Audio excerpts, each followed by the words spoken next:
Salve, meus cria, beleza? Eu vi que eu tinha postado um vídeo de um pai de família lá que vira um demônio e vocês tinham gostado demais. E pra quem não tá lembrando, é aquele vídeo que o Prota cria um jogo e ele invade a Terra. E como o do cachorro louco ainda não bateu a meta de likes, mas tá perto, eu vou trazer esse hoje aqui. Pra quem não viu, a primeira parte tá aqui em cima no card. Não se esqueça de se inscrever no canal, mas sem enrolação, marcha. A luta então continua do nosso Prota contra o chefe. O Prota então acaba recebendo uma notificação falando que o jogador Xuang Guo foi bloqueado. E nisso, o chefe já estava mirando na cara dele pra dar um socão nele. Então aparece incapaz de desviar para o nosso Prota. O Prota então acaba se defendendo com a sua pá, porém ele é arremessado pra muito longe com o soco do chefe. E esse soco do chefe foi tão poderoso, mas tão poderoso que acabou destruindo a pá do nosso Prota. O Prota depois do soco foi lançado com muita força no chão. E nisso ele tomou um dano crítico, perdendo 100 de HP. O Prota então todo estraçalhado no chão ele fala, se eu fosse atingido mais uma vez, eu poderia realmente ter morrido. E nisso o chefe, que não é bobo nem nada, continua atacando o protagonista sem pensar.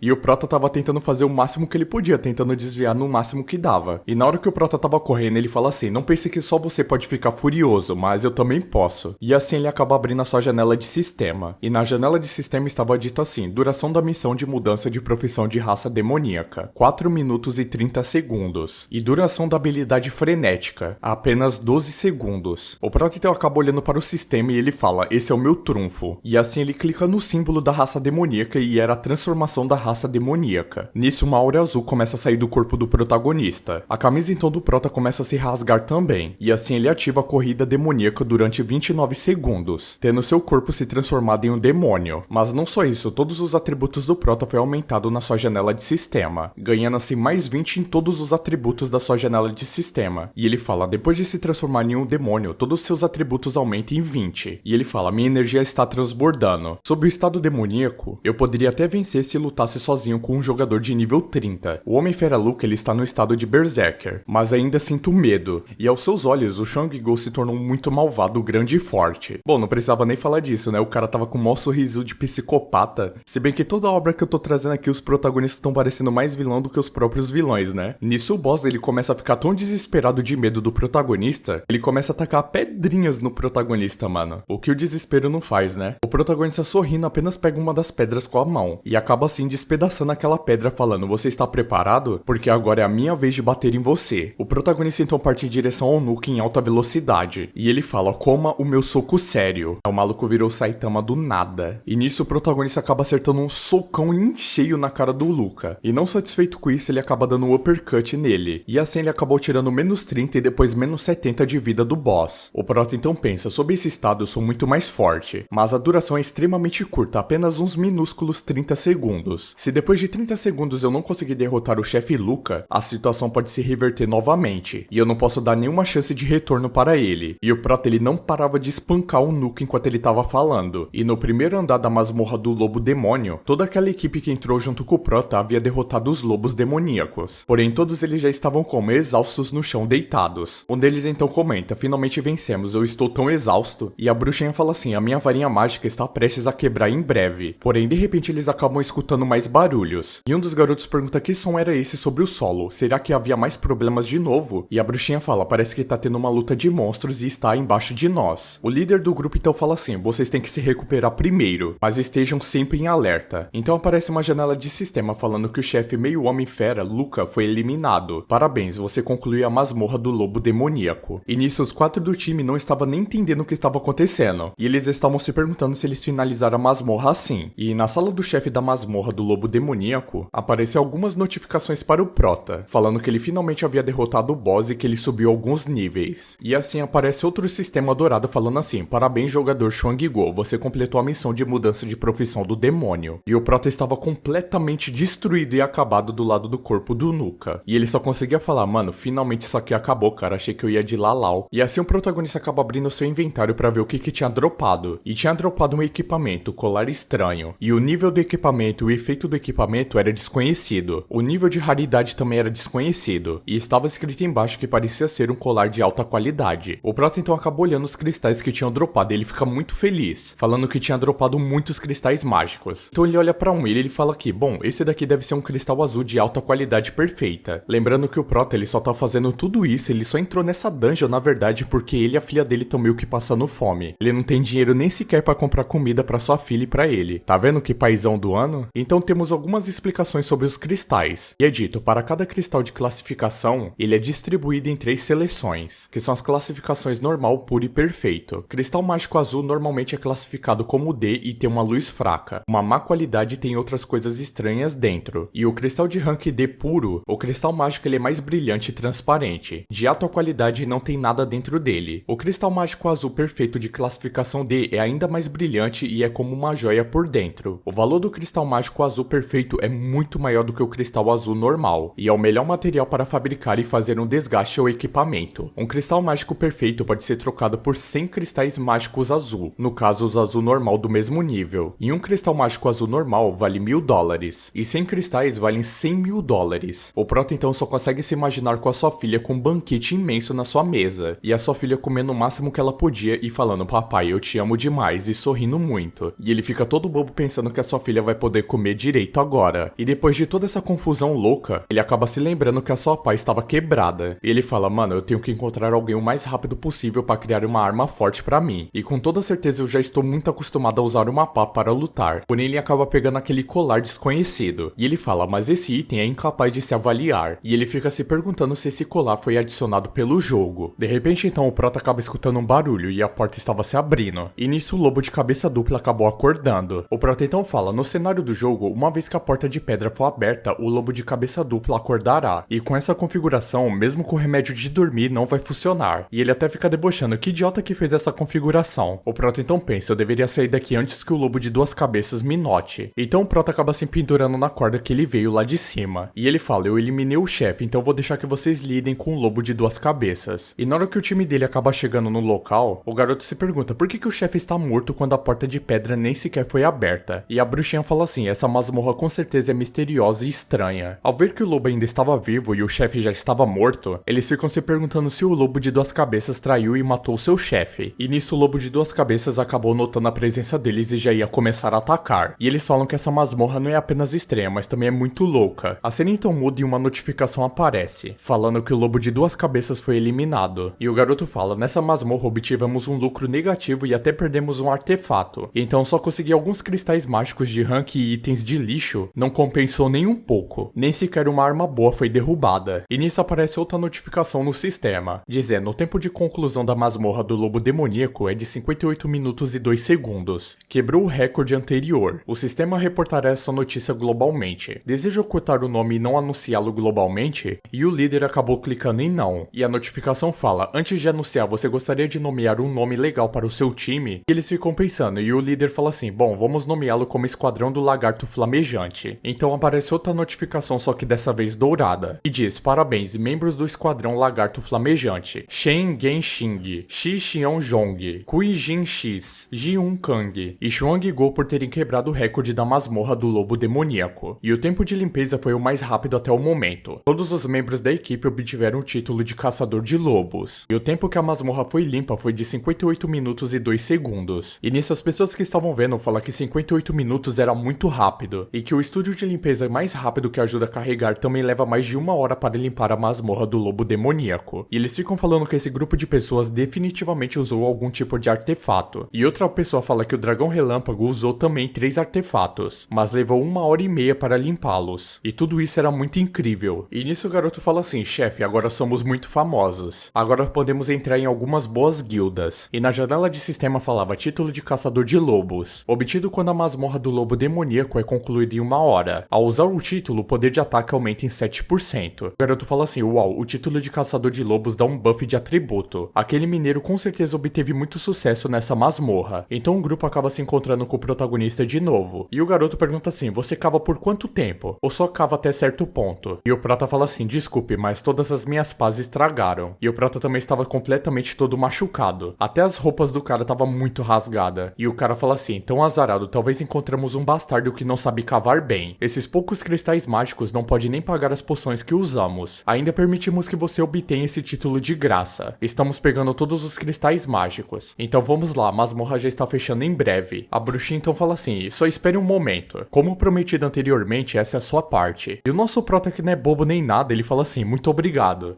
Qual que é o seu nome? Deseja trocar o seu número de telefone comigo? E a bruxinha ficou toda vermelha e sem graça. E ela fala que o nome dela, na verdade, era Kui Jin Shi. E na hora que ela ia passar o número número de telefone pra ele, ela simplesmente muda de ideia e fala assim, vamos embora rapidamente, a masmorra está fechando em breve. E as pessoas que estavam do lado de fora esperando por eles, se perguntam por que eles ainda não saíram. Com certeza eles estavam coletando drops. De repente então a porta estava fazendo um barulho e se abrindo, e eles falaram que eles estavam saindo. E na hora que o grupo acaba saindo da porta, simplesmente tinha uma multidão de pessoas querendo falar com eles. Umas estavam falando, quer se juntar à nossa guilda da Árvore Verde? E os outros se perguntando se eles poderiam vender o segredo para limpar uma masmorra rápido. Tinha algumas pessoas também perguntando se caiu algum item bom, e que eles iriam comprar por um alto preço. O Prota então acaba saindo de fininho pelo meio da multidão. Ele fala que ele não gostava de lugares com muitas pessoas, e muito menos gostava de estar rodeado de multidões. E enquanto ele estava caminhando, ele fala, esse lugar não deveria ter ninguém. Eu completei a missão de mudança de profissão, agora eu posso mudar de profissão. E no sistema falava assim, demônio guerreiro tem um físico muito forte, força e defesa, e seu corpo é duro como pedra, pouquíssimas armas podem causar dano neles. Caçador de demônios. Caçador de demônios tem agilidade e poder de ataque extremamente altos. Eles também são muito ágeis, capazes de se transformar com toda a sua agilidade de poder de ataque. E em uma batalha, os inimigos se assustam com seu oponente assustador. Bruxo demônio. O bruxo demônio possui uma alma muito forte, especialista em muitos tipos de feitiços de cura. Pode convocar espíritos da morte e esqueletos. Um bruxo demônio forte pode lutar sozinho contra um exército inteiro de tropas. E o Prota fica muito indeciso, falando que ele tem dificuldades em escolher as coisas, dizendo que isso era um mal do signo dele, que era de Libras. E ele fica muito confuso, falando que o guerreiro demônio é basicamente um tanque. O caçador de demônios é algo como um assassino ofensivo. E o bruxo é basicamente algo como um invocador. E ele estava tão indeciso que ele falou que ele queria absolutamente tudo. O Prota pergunta se existe alguma maneira de escolher todos. Então o sistema responde ele, falando, você pode escolher uma profissão apenas, mas se obter os certificados de herói, poderá escolher uma profissão adicional. O cara vai ser tipo o pai do Chris, mano, o Julius vai ter 2 empregos. Mudando para o edifício central da gestão da associação dos jogadores, a mulher então fala, a guilda das artistas marciais da deusa está no campo de batalha oeste da Árvore do Horizonte em uma luta em uma grande escala, e eles estão lutando contra elfos negros. Até agora 40 jogadores morreram. A deusa artista marcial também desapareceu e o co-líder do clã também morreu. Então o sistema falava, a guilda das artistas marciais da deusa. Deus artista marcial, única profissão. A deusa artista marcial é uma guilda de combate. A subjurisdição direta dos militares, eles geralmente não participam de ataques a masmorras, mas muitas vezes lutam contra monstros na linha de frente. O Karekoid então fala assim, quantas pessoas sabem disso? E a mulher responde, para evitar o caos e o pânico, a informação foi selada. E ela continua falando assim, sim, líder do clã, os superiores desejam organizarmos outras guildas de jogadores na linha de frente para fornecer um suporte. Então a cena muda para as pastagens nos arredores da cidade, onde nosso Prota estava dentro de uma carruagem. E ele pensa, depois de deixar a área afetada ao redor da Árvore do Horizonte, meu telefone finalmente tem um sinal novamente. E nisso tinha a mensagem da Ma Chun Chun. E as mensagens estavam falando assim, como que você atua como um guardião? Você nem sabe que a Meng Meng está doente. Eu vou trazê-la para o hospital primeiro. E no hospital, a Ma Chun estava com a Meng Meng. E ela estava com muita febre deitada na cama. O Prota então chega desesperado no hospital, perguntando se a Meng Meng estava bem. E a Ma Chun já estava como? Segurando uma faca, mandando ele falar baixo, porque ela simplesmente adormeceu. Ela fala, onde você esteve nos últimos 2 dias? Você nem sabe que a Meng Meng estava com febre alta? E o Prota responde, eu estava ocupado ganhando dinheiro. E ela fala, então você ganhou algum dinheiro, por acaso? E o protagonista fala que ele ganhou um pouco dessa vez. E ele fala, finalmente eu posso pagar o aluguel e a taxa médica. E o vazamento de água de casa, a TV que a Meng Meng também estragou. E ela fala, sendo seu senhorio por tantos anos, eu só ouvi você sofrer por muitas perdas. Mas ganhando dinheiro, eu nunca tinha visto antes na minha vida. E nisso o Prota começa a tirar os cristais que ele tinha conseguido na dungeon. E ele fala, vender isso deve ser o suficiente para pagar tudo, certo? A Ma Chun então fica muito impressionada ao ver aqueles cristais. E ela pergunta se o Prota tinha ido para algum tipo de dungeon. E o Prota fala que ele queria ser um minerador. A enfermeira então entra e fala assim, qual de vocês é um membro da família Tong? O Dr. Zou tem algo para contar a vocês. E nisso a Ma Chun e o Prota acabam respondendo. Então eles ficam se encarando por um pouquinho de tempo e o Prota fala assim, bom, eu deveria ir. E assim quem foi mesmo foi o Prota. E ele fala, oi, eu sou o pai da Meng Meng. Fala, um pai tão jovem, hein? E, mano, eu não tô tancando a cara desse médico não, ele é muito engraçado, cara. Parece aquela planta do Plantas vs Zumbi, tá ligado? Aquela batata que fica de defesa. Mano, genial isso, cara. A expressão do médico então muda e ele fala, bom, é melhor você se preparar. O médico então acaba entregando um papel para o nosso Prota. E o diagnóstico da Meng Meng era que há grandes quantidades de elementos mágicos detectados dentro do corpo do paciente. E parece se adequar às características de um paciente com síndrome do elemento mágico. E o Prota fica assustado assustado ao ler que era a síndrome dos elementos mágicos. Temos algumas explicações. Se o câncer é uma doença mais assustadora da humanidade, depois de entrar na nova geração, a síndrome do elemento mágico é o pesadelo do paciente. Depois que o jogo invadiu a Terra, o ar não consiste apenas em nitrogênio, oxigênio e dióxido de carbono, mas também mais uma nova partícula chamada de elemento mágico. A maioria das pessoas não é afetada pelo elemento mágico, mas algumas pessoas ainda serão afetadas por ele. O corpo humano absorverá o elemento mágico no ar, acumulando grandes quantidades de elementos mágicos dentro do corpo e causando muitos efeitos negativos, tais como a febre alta contínua, sonolência e vontade de dormir o tempo todo, não querer comer e não conseguir comer também, e até mesmo crescendo pontos pretos em seu corpo. E o médico fala: o medicamento da corrente não é capaz de curar tal síndrome, e só pode ser usada a cura de proteção, mas o corpo da sua filha tem 10 vezes mais do que os outros pacientes, e uma quantidade tão grande assim em um paciente é a primeira vez que eu vejo nesse hospital. Receio que até o método de cura de proteção possa ser ineficaz para ela. E nisso o Prota acaba entrando em choque ao escutar tudo isso, e o médico fala: ela ainda está viva, já é um milagre. O Prota então sai da sala do médico e fica sentado pensando um pouco sobre isso, e ele fala: eu não posso desistir disso tão facilmente assim, eu ainda tenho uma chance, e eu só posso ir e atacar o cemitério. Há uma chance de cair lágrimas de laço, e o nome do item era lágrimas de laço, classificação do ICE, rank S, e o efeito do item, curar totalmente as doenças, e o laço era um deus nas histórias, a deusa que representa a luz e a esperança. Rumores dizem que suas lágrimas podem curar todas as doenças, e esse tipo de item para curar doenças só deixará cair no cemitério e no local que representa a morte. E a masmorra, cemitério de nível de dificuldade, restrição de nível, do 10 ao 30, e a capacidade de grupo era apenas 1. Você não consegue formar uma equipe e invadir a masmorra, ou seja, você só pode entrar solo nessa dungeon. Para jogadores normais, essa masmorra não pode ser concluída, porém o Prota pensa assim: mas no meu estado atual, eu não sou mais aquele fraco que só consegue derrotar coelhos com chifres, então talvez eu tenha uma esperança de conseguir derrotar essa dungeon. Nosso Prota então resolve entrar no quarto onde estava sua filha Meg Meng, e também onde a sua irmã estava cuidando dela. A sua irmã, com a expressão preocupada, pergunta o que o médico disse, e pergunta se a Meg Meng estava bem. Nosso Prota então coça a cabeça e olha para baixo, dizendo que era só uma febre normal, e ele fala que o dinheiro para os médicos não era o suficiente e precisava pagar mais. A sua irmã então parece furiosa e fecha os punhos e diz que o hospital é tão sombrio, e diz que ele já havia pago mais de $3.000 essa manhã, e diz que eles terminam quando nem sequer o dia se passou. E ela continua dizendo que se o dinheiro não for suficiente, então a taxa de aluguel pode esperar. Diz que ele pode pagar depois que a Meg Meng se recuperar. O Prota então se ajoelha chorando para sua irmã, dizendo que ela é tão boa para ele. Ela então fica furiosa, dizendo que se não fosse pela Meg Meng, ela teria expulsado ele na hora. Ela então dá um soquinho nele e diz que o corpo dele já está muito sujo, e pede para que ele vá tomar um banho rápido e diz para cuidar da Meg Meng essa noite. Nosso Prota então explica que isso é toda a areia e a poeira que caiu nele. Nisso quando ele estava cavando buracos na masmorra do lobo demônio, e brigou com um boss, e então seu corpo acabou ficando muito sujo. Então coça sua cabeça e sorri, dizendo que nesse caso ele vai tomar um banho primeiro, e enquanto sua irmã grita para ele ir logo. Vemos então a água escorrendo pelo ralo, enquanto nosso Prota tomava um banho, e ele pensa que depois dele se tornar parte da raça demoníaca, o seu corpo havia mudado muito. Ele então fecha seus punhos e continua pensando que ele tem um forte desejo de destruir as coisas. Enquanto ele saía do banho, ele pensa que mesmo ele estando no nível 13, seus atributos já são mais altos do que a maioria dos jogadores de nível 20, e então ele diz que com essa marca de habilidade, pode vencer qualquer uma masmorra de rank D sem preocupação alguma. Enquanto caminhava para o seu quarto, ele diz que mesmo vencendo uma masmorra de rank C, haverá dificuldades, dizendo que precisava aumentar a sua capacidade geral de combate, até que então ele bate a porta e fecha. Vemos então a cidade. Enquanto ele apresenta a cidade Shang Street, ele diz que essa é a rua principal onde os jogadores compram e vendem armas. Enquanto o nosso Prota caminhava pela cidade, vemos um homem loiro com uma mulher de roupas totalmente roxas conversando, e então vemos um tipo de cachorro com chifres e uma gaiola com uma coleira. Enquanto ele chorava, vemos então que o cara loiro era um vendedor, e ele então diz que o animal de estimação que venderam era extremamente seguro. Ele então diz que tudo o que precisava fazer era pressionar um botão, e então ele aperta o botão vermelho que estava na sua mão, dando assim um choque intenso no animal enquanto ele chorava ainda mais, até que ele acaba caindo no chão de cansaço e começa a sair uma fumaça dele atrás da coleira. Enquanto o cara loiro discute com a mulher, dizendo que além da coleira elétrica, arrancaram todas as suas presas, e diz que ele não morderá as pessoas. E ele dizia isso enquanto ele sorria muito. A mulher então sorrindo diz que vai comprar, enquanto vemos o rosto sério e revoltado do nosso Prota. E nosso Prota então pensa que a Terra já não é mais a mesma que costumava ser, mas os humanos ainda são os humanos que conheceram. Ele então vai até uma loja de troca de cristais mágicos, e vemos muitas pessoas reunidas em volta de um painel, enquanto diziam que a taxa de câmbio de hoje havia caído novamente. E então outro diz que o valor do cristal mágico está caindo, então diz que não tem outra escolha, dizendo que tem mais e mais jogadores invadindo masmorras. Mais cedo ou mais tarde o valor dos cristais mágicos também cairá ainda mais. Nosso prota então observa alguns materiais em seu inventário, para assim sacar e vender. Ele então puxa alguns cristais mágicos que havia pego, uma sacola de cristais mágicos de rank D e outra sacola de cristais de rank E. E então a mulher do balcão sorri para ele e dirige a ele, dando-lhe assim saudações, dizendo que o preço do cristal mágico de rank E hoje é de 455, já o de rank D é de 965. Então ela pergunta se ele tinha certeza que desejava trocar. Enquanto vasculha seu inventário, ele pede para a mulher esperar um pouco e diz que tem algumas coisas sobrando ainda. Ele então segura um cristal mágico diferente dos demais na sua mão e pergunta à mulher quanto que ele vale. Então ela fica muito surpresa com isso. Enquanto observava o cristal brilhar absurdamente, ela então coloca seu binóculo e usa uma lupa. Enquanto analisa o cristal, ela sorri e olha para o nosso prota e diz que esse cristal é um cristal de rank D, um cristal perfeito. Até que um cara estranho com máscara de gato aparece e diz que é uma pena, dizendo que é apenas um cristal mágico perfeito de rank D, e diz que só pode criar uma arma de classificação D. E o cara estranho continua dizendo que quando o nível de jogador sobe ainda mais, se fosse há meio ano atrás, esse cristal mágico perfeito teria sido procurado e valeria muito mais, dizendo que as pessoas iriam competir para comprar ele. A recepcionista então se vira para ele e sorri, dizendo que comprará por 10 mil e pergunta se ele aceitaria isso. Nosso prota então sorri e diz que aceitará sem problema algum. Ela então sorri calorosamente e diz que agradece muito por ter confiado na loja dela, e diz que vai transferir o dinheiro imediatamente. Ela então diz que após algumas deduções de impostos, o total foi de 13.320 dólares, e vemos que ele recebeu o dinheiro através do celular. Então ele acaba saindo da loja e entra em uma loja de armas. Enquanto ele observa o que tinha lá, ele vê uma espada longa geada de vento, com poder de ataque de 30 a 45, com classificação C e a skill de congelamento, custando nada mais nada menos do que 55 mil dólares. Então ele procura por uma adaga de cristal de água, com poder de ataque de 45 a 60. Sua classificação era de rank B, e a habilidade era luz gloriosa, custando 95 mil dólares. Nosso prota então fica revoltado, dizendo que essa é uma loja horrível, dizendo que até agora não tem equipamentos de elite. E enquanto ele chora, segurando a sua bolsinha de dinheiro, diz que nem mesmo pode pagar por isso. E então, enquanto ele estava caminhando, ele observa um cara estranho usando sobretudo que vendia algumas espadas mágicas. Ele então observa atentamente duas espadas com uma aura roxa no chão, o que acaba chamando a atenção dele. Ele então as segura na sua mão e observa as estatísticas delas. Observando as duas espadas, ela se chama Espada Amaldiçoada de Baldur's, com poder de 15 a 45, e com uma classificação de rank B. Ele então fica surpreso com isso, sem acreditar que ela pelo menos tem 3 tipos de efeitos. O vendedor então se dirige a ele, e diz para não ficar surpreso, dizendo que a espada não combina bem com humanos. O prota então fica ainda mais feliz em escutar isso, que ele na verdade não é mais humano. E diz então que precisava agir com calma, e pensa que ele não pode lhe fazer pedir mais dinheiro ainda. Então ele se dirigindo ao comerciante, ele pergunta a ele quanto que custa essa arma, e ele diz que custa 15 mil dólares. O prota então pergunta, já que os humanos nem sequer podem usar ela, você não acha que o preço está muito caro não? O comerciante então diz que é uma arma de classificação B, e se ele não quisesse, era só ele ir embora. Ele então abre seu inventário e diz que tem um machado para trocar, e pergunta o que ele acha disso, e diz que gostaria de colecionar as armas estranhas. O comerciante então segura o machado e diz que é apenas de rank D, mas não importa muito, já que ele estava por ali vários e vários dias, e diz que deixará ele pegá-las e perderá algum lucro nisso. E então ele ri enquanto ele vai embora, dizendo que fez um bom negócio hoje. Ele então suspira enquanto ele vai embora, olhando para o comerciante, e diz que se o comerciante soubesse que ele na verdade não era humano, ele poderia ter desmaiado e vomitado sangue. Enquanto o comerciante então sorri, o ofendendo, diz que tem muito dinheiro e esse machado não é nada ruim. Então ele volta para o hospital onde estava sua irmã e a sua filha. Elas duas estavam dormindo e o nosso prota vê e cobre a sua irmã. Ele vai para a recepcionista do hospital então. Ela pergunta se ele poderia acompanhá-lo. Ele então pede para que atualize o quarto do paciente 27 para um quarto VIP. No dia seguinte vemos a sua filha e a sua irmã no quarto, enquanto ela lia algumas coisas pelo celular, dizendo que recebeu a transferência de Shang-Go. Vemos então algumas despesas do hospital. Nosso prota então manda uma mensagem para ela, dizendo que pagou todo o dinheiro que devia, e diz que nesses próximos dias estará ausente. Pede para que ela cuide da sua filha por mais algum tempo. Ela então, olhando para o celular, chama ele de mentiroso, dizendo que uma febre e uma gripe comum não precisam de quarto VIPs. Mudando um pouco de cenário e vemos uma imensa floresta rochosa, chamada de Grande Vale de Rift. Nos é apresentado que o Grande Vale fica a 100 km da cidade, mas fica apenas 1 km de distância do horizonte da árvore. E ele diz que embora seja mais perto da cidade, ainda está dentro da área da árvore do horizonte. E ele diz que ele não pode dirigir um carro para chegar até lá. E diz que dentro da área ainda falta 3 km